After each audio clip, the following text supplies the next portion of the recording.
ተቃውሞ ሁሉም የሰላም ይባል ነው።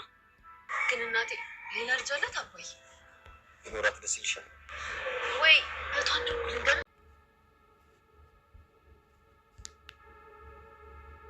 አባዬ የት ልትሄድ ነው? ውሃዬ ከቤት እያስወጣኝ እኮ ነው።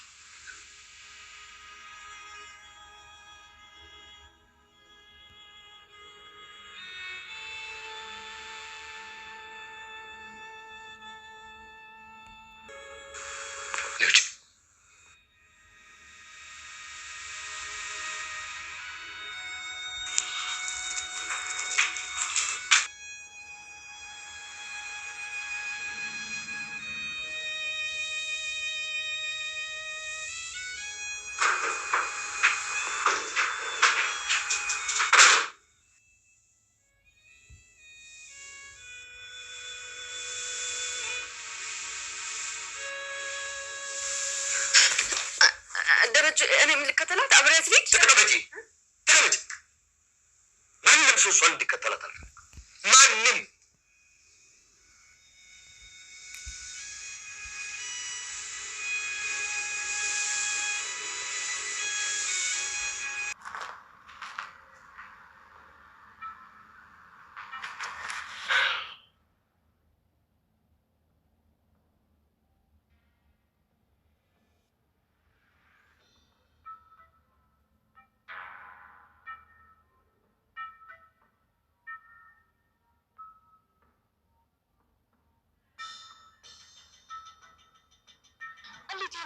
ትወጂኛለሽ? እህቴ አይደለሽ?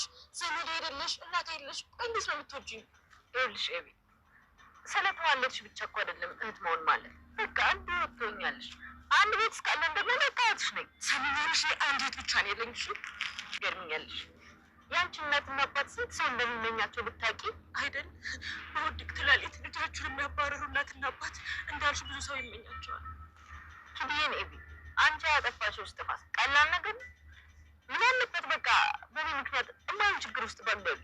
ከአናቷ ጋር ያለኝን ነገር በሙሉ እነግርሻለሁ። በቃ ምን አለበት በፍቅር ተሳስበን መኖር ብንችል? ምን አለበት? ቤቱ እኮ እናትና አባቴ ነው። ምን ለኔ ካሰሽ ብልቅ ብለሽ አትሄጂልኝም? በተአምር አሉት አሉት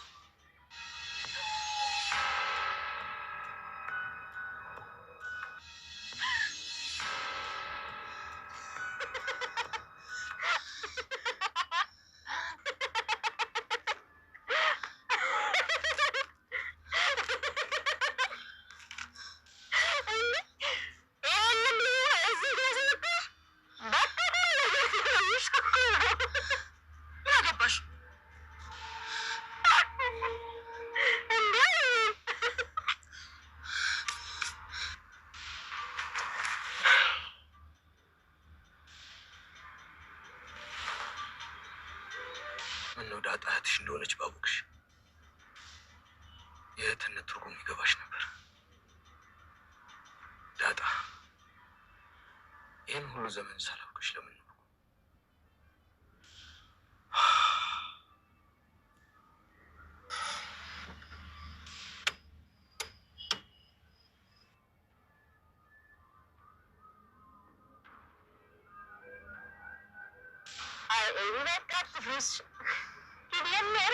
ጎዳና ላይ አድሬያለሁ።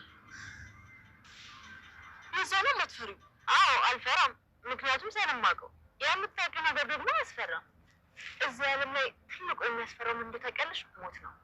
እሱም ከሞትም በኋላ ምን ሊገጥም እንደሚችል ስለማናውቅ እንደምን ከዚህ በኋላ መሞት እየፈለጉ በቃ ማንም የሚረዳኝ ሰው ስለሌለ መሞት እየፈለጉ በቃ እንዴ ለምን ትሞቻለሽ? እንዳንቺ እኮ በጣም እድለኛ የሆነ ሰው የለም።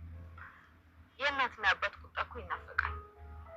ስንቱ እናትና አባቱን ማያውቃል እኮ። ስንት ሰው እናቱን ማያውቃል፣ ስንት ሰው አባቱን ማያውቃል። ሁሉም ነገር ስታጭ ነው የሚገባሽ አይደል? ኤቢ እናትና አባት እኮ ሁሌ አብረሻቸው አትኖሪ። ምን አለበት አብረሻቸው ባለሽበት ታይም እንደሚፈልጉት ሆነሽ ብታስደስቻቸው። አሁን ይህንን አደረግኩ እያልሽ በሞት ያለሽ የሆነ ጊዜ ግን በሞት ብታጫቸው ምን እንደሚሰማሽ ታውቂያለሽ? ምን አለ ለእናትና አባቴ የሆነ ነገር ባደረጉላቸው፣ ምን አለ ባሉበት ሰዓት፣ ምን አለ እንደሚፈልጉት በሆንኩላችሁ ነው የምትይው መስሎሽ ነው? ከመሬት ተነስቼ አይደለም እንደዚህ የምልሽ። እኔ እናቴን አላውቃትም። ምን አለ አንድ ቀን እንኳን አግኝቻት ይህንን አድርጊልኝ ብትለኝ ደስታውን አልችለው። ከመሬት ተነስቼ አይደለም እንደዚህ የምልሽ። እኔ እናቴን አላውቃትም። ምን አለ አንድ ቀን እንኳን አግኝቻት ይህንን አድርጊልኝ ብትለኝ የሁልጊዜ እድሜ ነው። ብትቆጣኝ ደግሞ አስቢ ደስ እንደሚለኝ እና ኤቢ በቃ ይጥፋሽ። ደረጀ በጣም ነው የሚወድሽ። ልጁን የሚወድ አባት ደግሞ ይቀጣል። ምንድን ነው?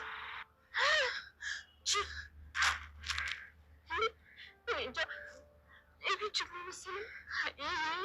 አዲስ አበባ ጅብና ውሻ እኮ ቁጥሩ ተመሳሳይ ነው። ኤቢ እንጃ። ሰላም ውድ የቻናሌ ቤተሰቦች እንዴት ናችሁ? በያላችሁበት ሰላማችሁ ብዝት ትርፍርፍ ይበልልኝ። ዳጣ ክፍል 32 ይዤ መጥቻለሁ።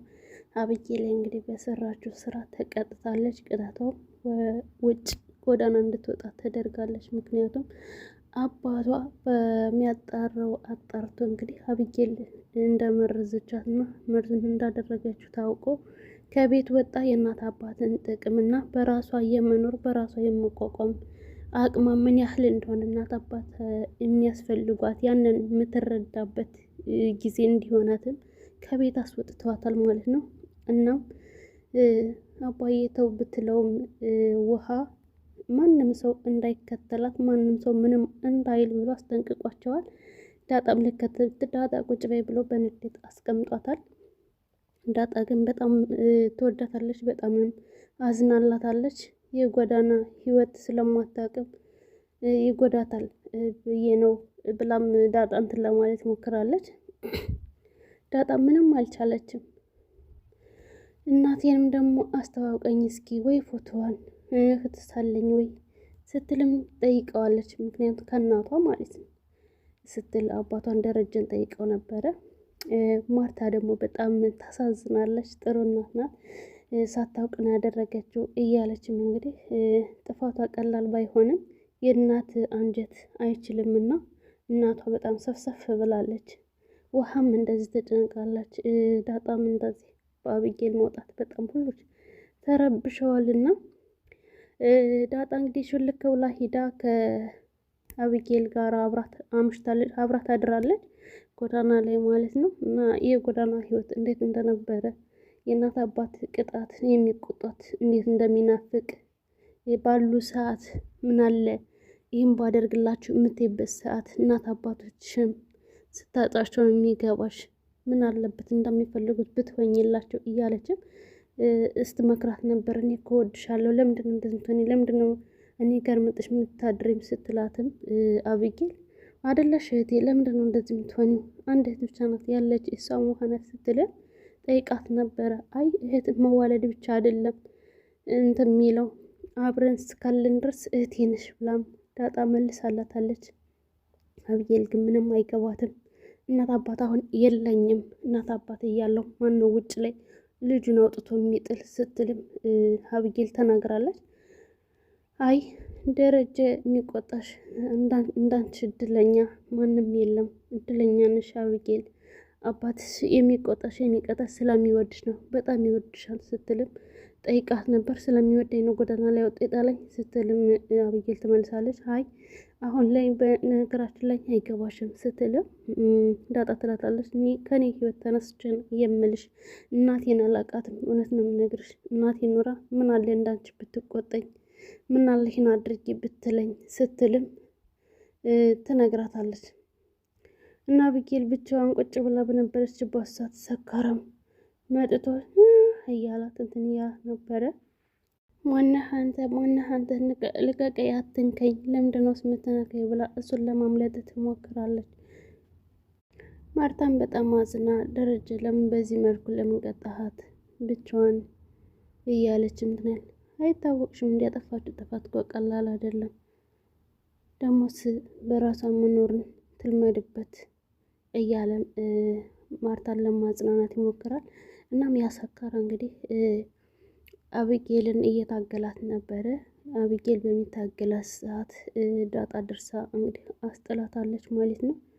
እህት መከታ ወንድም መከታኔ ነበር። ዛሬ ደግሞ ዳጣ ለእህቷ መከታውን አስጥላታለች ማለት ነው።